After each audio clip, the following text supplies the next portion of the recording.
Bonjour, aujourd'hui j'ai Angélique avec moi. Je vais la laisser se présenter et il va nous faire un petit retour sur son histoire avec le chocolat cette fois-ci. Angélique, est-ce que tu peux te présenter en quelques mots? Donc je m'appelle Angélique, j'ai 51 ans et ça fait 1 an et demi que je viens chez Basic Fit et que je suis coachée par Ibrahim. Voilà. Super, super. En effet, ça fait 1 an et demi, ça passe vite, hein? Ouais. Grave. Donc, je m'en souviens, à un moment donné, tu es arrivé avec la tête de culpabilité, comme quoi il y avait un petit souci avec le sucre, mais le chocolat. Qu'est-ce qui s'est passé avec le chocolat avant? J'en mangeais beaucoup, des tablettes. Des tablettes?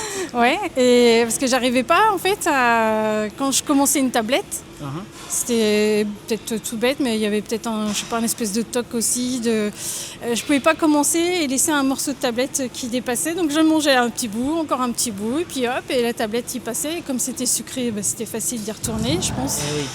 Et du coup, voilà. Et puis après, on a fait un coaching. Ça a duré combien de temps cette histoire avec le chocolat? Longtemps, très longtemps. Jusqu'à ce En qu'on. année, J'en ça sais a été rien. toujours comme ça En fait, on avait fait donc un coaching mental par rapport à ça. Et Mais donc, avant ce coaching mental, du coup, ça... des années. En fait, on avait compris en faisant ce coaching-là que ça datait du moment où j'ai arrêté de fumer. Et donc ça faisait des années, parce que ça Ok, fait t'as au à moins peu près 25 ans que 25 j'ai ans. arrêté. Ok. Donc du coup, j'avais remplacé un peu cette addiction-là par une autre addiction qui était le chocolat en fait, ou les Ok. sucreries, mais surtout le chocolat.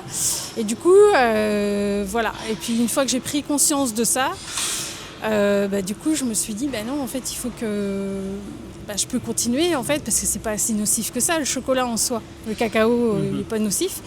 Mais le sucre, oui. Donc il faut que je diminue la quantité de sucre. Ouais. Et j'ai arrêté de m'interdire aussi de manger du chocolat en fait. Ouais, je m'en souviens. C'était pour toi justement quelque chose pour perdre de poids. C'est pas bon le chocolat c'est pour ça. la perte de poids. C'était ça? C'est ça. Je culpabilisais à chaque fois que j'en mangeais.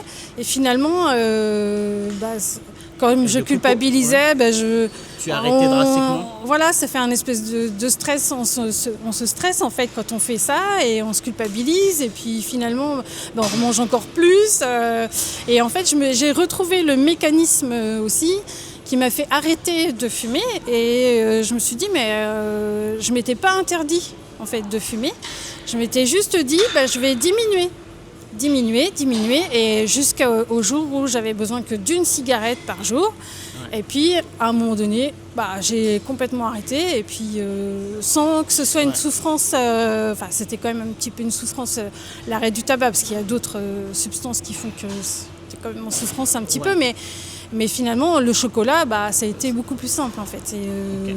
Donc, le fait d'avoir remplacé du coup le tabac par le chocolat, chaque fois tu me disais tu mangeais une tablette entière.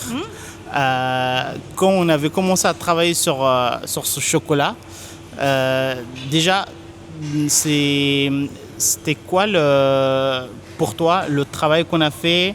Est-ce qu'on a fait de la méditation? Est-ce qu'on a fait de l'hypnose? Est-ce qu'on a fait des massages, des trucs, de l'acupuncture?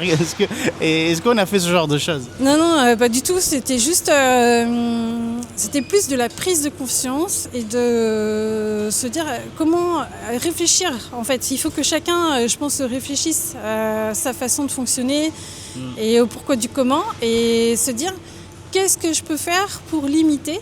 Et il y avait aussi la petite phrase que donc tu m'avais indiquée avant, mais pour tous les aliments en général, qui était quoi que tu manges et quoi que tu boives, tu ne vas pas grossir. Et je me suis dit souvent ça, et finalement c'est devenu un petit mécanisme à me dire allez, c'est pas grave, si j'ai envie d'un chocolat, je mange un carré de chocolat et puis c'est tout quoi. Et finalement c'est pas grave quoi. Ça va pas avoir un impact énorme. Et du coup, j'ai pas de frustration du fait de ne pas avoir à manger. Parce que si, en fait, on se dit non, non, non, non, je vais pas le manger, je vais pas le manger, je vais pas le manger, et à un moment donné, on craque.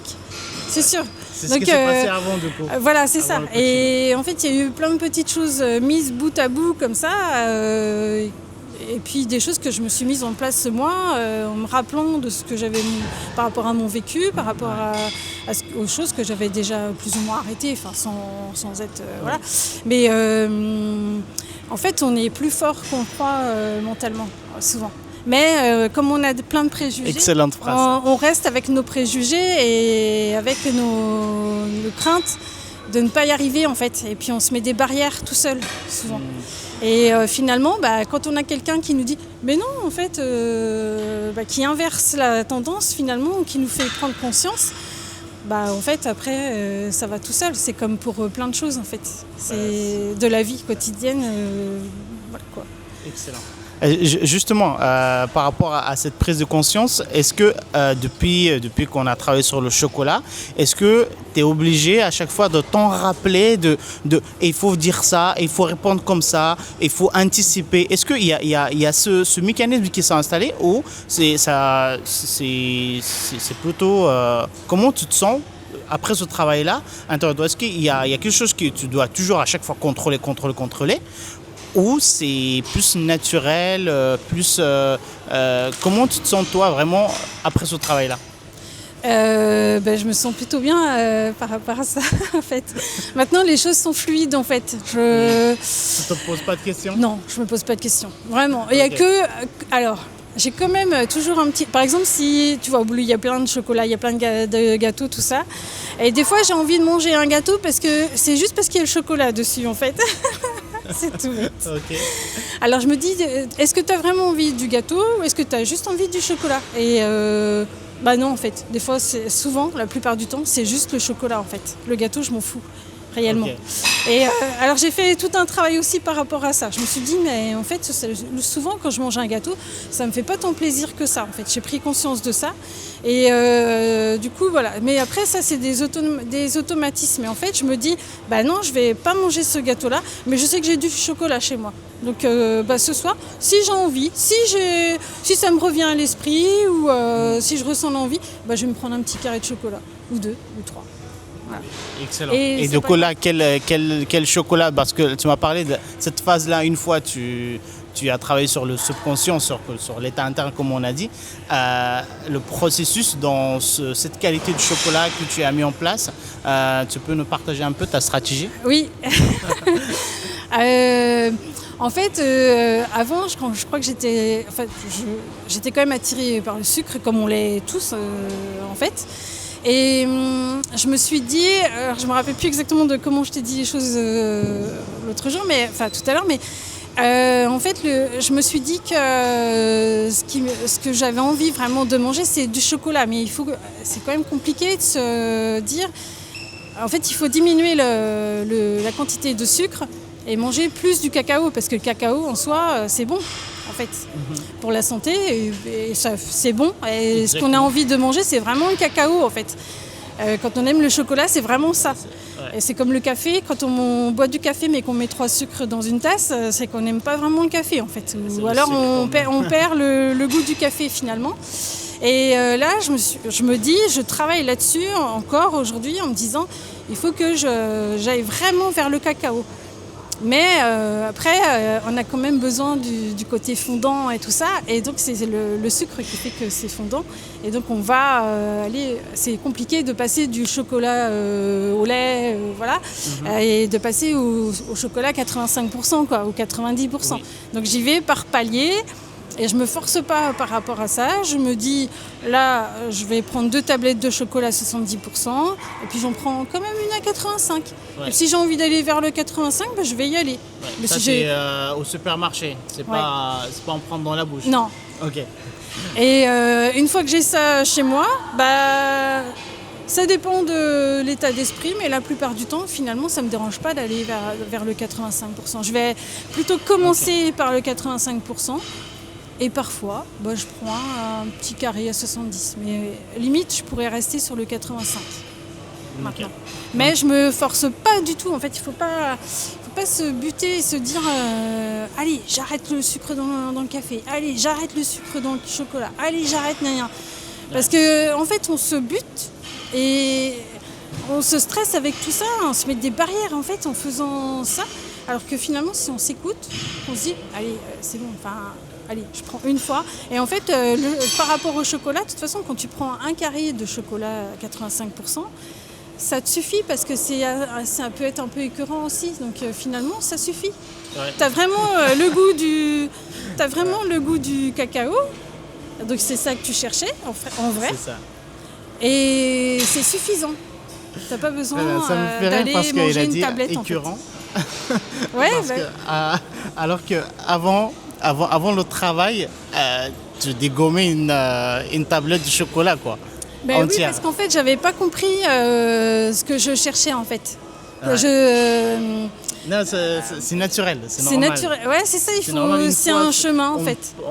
Une fois, on a supprimé le côté vraiment, c'est interdit. Inconsciemment, en fait, on se l'autorise consciemment et ça devient fluide. Et c'est ça ce qui s'est passé chez toi, c'est que tu t'es autorisé inconsciemment et consciemment, et ça devient naturel chez toi de manger quand tu en as vraiment besoin. Alors avant, c'était interdit, tu ne mangeais pas, tu te l'interdisais, et à un moment donné, tu craquais, tu mangeais une grosse quantité d'un coup. C'est bien ça? Ouais, c'est ça.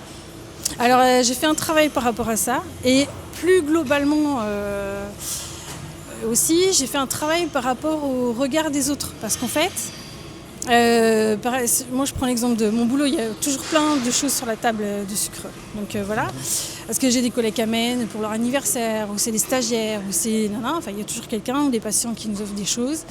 Et quand j'en mangeais pas avant, je me disais ah ouais mais quand même cette personne-là elle a fait l'effort d'essayer de trouver quelque chose pour qui nous fasse plaisir et tout. Et en fait j'ai réfléchi puis je me suis dit mais en fait si j'en mange pas, qui est-ce qui va s'en apercevoir? Personne, en vrai. Il n'y a que toi qui sais que tu n'en as pas mangé. Ouais. Parce que si tu vas voir le patient et que tu lui dis « Ah, merci pour tout ce que vous nous avez offert, c'est gentil.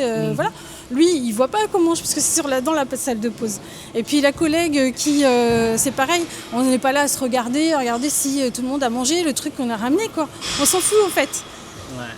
En vérité. Et en fait, c'est pour tout, comme c'est pour beaucoup de choses. J'ai remarqué le regard. De vie, en fait. Voilà, il y a plein de choses. Et c'est pareil pour tout. En fait, il y a le regard des autres. On veut pas décevoir, on veut faire plaisir, on veut gna-gna, on se met tout un tas de choses en tête. Finalement, la vérité, c'est que tout le monde s'en fout un peu. Et ça n'a pas d'importance sur la sociabilisation en fait. Ouais, c'est pas limité en fait.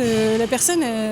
Et puis si tu expliques à la personne que tu as décidé de faire attention, mais que quand même ça te fait plaisir qu'elle ait fait ce geste d'amener quelque chose, déjà voilà, elle est contente. Elle dit ça lui fait plaisir, c'est bien. Et puis voilà. Puis t'en manges ou t'en manges pas, mais en fait tu fais ce que tu veux avec ton corps. J'adore. J'ai pris conscience de ça en fait. Mais avant j'étais plus dans voilà, comme tout le monde je pense. On veut faire plaisir, parce qu'on nous apprend ça. Parce que quand on nous apprend ça quand on est petit parce que c'est pas poli de refuser, c'est pas poli de... On nous a pas appris à s'aimer, à s'autoriser des choses. Et comme quoi, le fait de travailler sur les addictions au sucre ou au chocolat, on travaille vraiment sur pas mal de domaines de vie qui sont sous-jacents. Aujourd'hui, qu'est-ce que tu dirais à quelqu'un qui hésite à prendre un coaching pour se débarrasser de ce problème-là? Je dirais n'hésite pas parce que franchement ça change vraiment la façon de voir les choses dans plein de domaines et ça part d'un truc, d'un chocolat ou d'autre chose. Et en fait, oui, comme tu dis, tu te rends compte qu'il y a pour plein d'autres choses en fait on se limite, on se met des barrières tout seul en fait. Et en fin de compte, on n'est pas bien quand on se met des barrières. Très bien. En tout cas, merci beaucoup Angélique pour ce partage, c'est vraiment riche et merci pour ta confiance. Et est-ce que tu as un dernier conseil à donner, un partage avant de conclure cette vidéo? Non, je sais pas. Aimez-vous, aimons-nous. Aimez-vous. Déjà soi-même, J'adore. parce que quand on s'aime aussi, on se rend compte que finalement, en fait, je sais pas, ouais, c'est beaucoup l'éducation qui joue, mais en vrai, quand on prend conscience de soi, de ce qu'on est vraiment soi, bah finalement, on se dit, oh, c'est pas si mal en fait. Super. Enfin, moi, Bah voilà, aimez-vous. Voilà. Moi je vous aime. Voilà. Moi je m'aime et j'aime tout le monde, donc aimez-vous. C'est le dernier mot d'Angélique. Merci encore pour ce de rien. partage et bon, à très vite.